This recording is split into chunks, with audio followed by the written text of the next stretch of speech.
ఆంధ్ర తెలంగాణలో తక్కువ ఫీజులతో high quality results ఇస్తున్న ఏకైక సంస్థ తిరుమల్ ఐఏఎస్ ఇన్స్టిట్యూట్. హైదరాబాద్ లోని హబ్సిగూడలో తీవ్ర విషాదం చోటు చేసుకుంది. ఒకే కుటుంబానికి చెందిన నలుగురు ఆత్మహత్య చేసుకున్న ఘటన స్థానికంగా కలకలం రేపింది.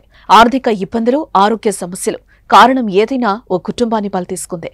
క్షణికావేశంలో తల్లిదండ్రులు తీసుకున్న నిర్ణయం నిండు నూరేళ్లు బ్రతకాల్సిన ఇద్దరు చిన్నారుల ప్రాణాలకు సైతం బలిగొన్నాయి.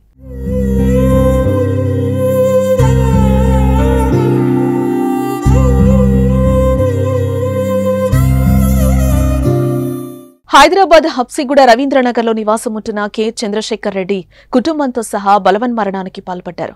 వీరి స్వస్థలం కల్వకుర్తి నియోజకవర్గంలోని ముకురాళ్ల. కొన్నేళ్ల క్రితం భాగ్యనగరానికొచ్చి స్థిరపడి ఓ ప్రైవేటు కళాశాలలో లెక్చరర్గా పనిచేసేవారు. ఇటీవల ఆ ఉద్యోగం కూడా మానేశారు చంద్రశేఖర్. ఇక చంద్రశేఖర్ కు భార్య కవిత, కుమార్తె శ్రీతారెడ్డి, కుమారుడు విశ్వాన్ ఉన్నారు.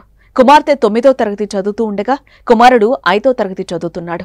ఎంతో ఆనందంగా, సంతోషంగా ఉండే ఆ కుటుంబంలో తీవ్ర విషాదం చోటు చేసుకుంది.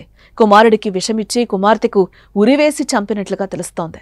ఇక పిల్లలు చనిపోయారని నిర్ధారించుకున్నాక చంద్రశేఖర్ రెడ్డి, కవిత ఇంట్లోని పక్కపక్క గదుల్లో ఉరేసుకుని బలవన్మరణానికి పాల్పడినట్లుగా పోలీసులు వెల్లడించారు.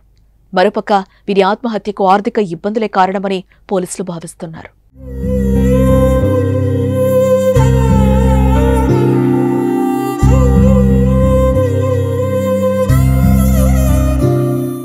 మరోపక్క ఇంటిల్లిపాతి మూకుమ్మడిగా మరణించటంతో బంధువులు, కుటుంబ సభ్యులు గుండెలవిసేలా రోధించారు.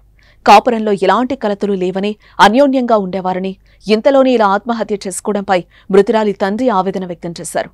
పగోడికైనా ఇలాంటి కష్టం రావద్దని కంటతడి పెట్టారు. 4 మృతదేహాలను పోస్టుమార్టం నిమిత్తం పోలీసులు గాంధీ ఆసుపత్రికి తరలించారు. ఆర్థిక కారణాల వల్లే చనిపోయినట్లుగా తెలుస్తున్న, ఆరోగ్య సమస్యల వల్లే ఆత్మహత్య చేసుకుంటున్నామని, అందరూ క్షమించాలని రాసిన ఓ సూసైడ్ నోట్ వెలుగులోకొచ్చింది. కానీ పోలీసులు ఇంకా ఆ లేఖపై అధికారికంగా వెల్లడించలేదు.